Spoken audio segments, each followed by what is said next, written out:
Look at a microscopic cell, and then look at a 90-foot blue whale. The sheer diversity of life on Earth begs a massive question. How did a single planet generate such wildly different biological machines? For most of history, the answer was a static one. Life was believed to be fixed, or even capable of spontaneous generation, where living organisms simply popped into existence from rotting straw or mud. That perspective shifted when Charles Darwin noticed patterns in nature that suggested the world wasn't static at all. He saw similarities between living species and fossils that hinted at a long, interconnected history. The challenge in validating this shift isn't the logic, it's the timescale. Human lives are too brief to witness the slow accumulation of traits that leads to the birth of a new species. Since we cannot watch the clock tick for eons, we have to look for the physical traces left behind in the anatomy and chemistry of the planet itself. Those traces begin with the basic components of life. To see how evolution started, we first have to ask if the building blocks of biology could realistically emerge from the harsh, lifeless environment of the early Earth. In 1953, Stanley Miller and Miller-Urey built a closed system to test this. They filled these glass flasks with methane, ammonia, and water to simulate the early atmosphere, and fired electric sparks through it to replicate intense volcanic storms. The experiment showed that these organic precursors didn't require a biological parent. They could arise directly from the inorganic chemistry of the planet itself. While laboratory flasks show us how life might have begun, the actual record of what happened next is locked in the ground. Earth's crust is made of sedimentary rock that builds up over deep time. These distinct horizontal layers act as a physical timestamp. The deeper you dig, the further back in history you look. Trapped within these layers are fossils of extinct organisms. By studying them, we find that life forms are restricted to specific geological eras.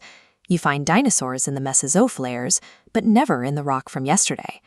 When you combine the chemical potential of the early Earth with the sequential timeline of the rocks, a pattern of gradual physical change begins to emerge. The evidence isn't just in the rocks, it's written into the very architecture of living things. Through divergent evolution, organisms adopt a starting structure to do entirely different things. The whale flipper, bat wing, and human arm are used for swimming, flying, and grabbing. But beneath the skin, they share the exact same arrangement of humerus, radius, ulna, and phalanges. This is distinct from convergent evolution, where unrelated animals end up looking similar simply to survive. Penguins and dolphins don't share a recent ancestor, but their outward shapes are nearly identical because they both had to adapt to survive the exact same oceanic pressures.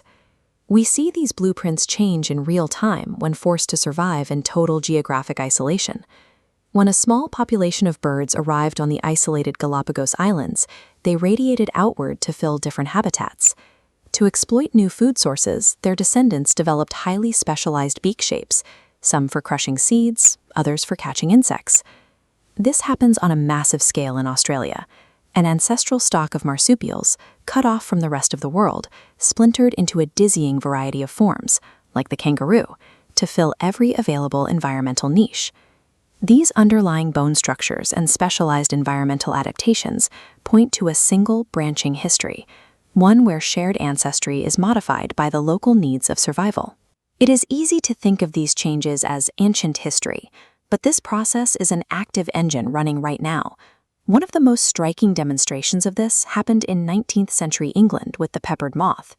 Initially, the vast majority had white wings, with only a few dark-winged variants in the population. Before industrialization, white wings were perfect camouflage against pale tree trunks. But as factories spewed soot, the trees turned black. Suddenly, the white moths were exposed and eaten, while the dark-winged variants inherited a massive survival advantage. This graph visualizes the result of that environmental shift. In just a few decades, the population reversed. The white moth population collapsed, while the dark moth numbers spiked as they were selected for survival. Today, human activity is accelerating this process.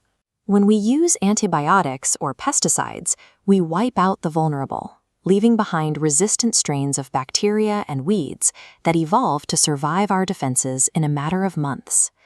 This process is an unbroken thread connecting primordial chemistry to every living thing on Earth, and it is a story that is continuously being written right in front of our eyes.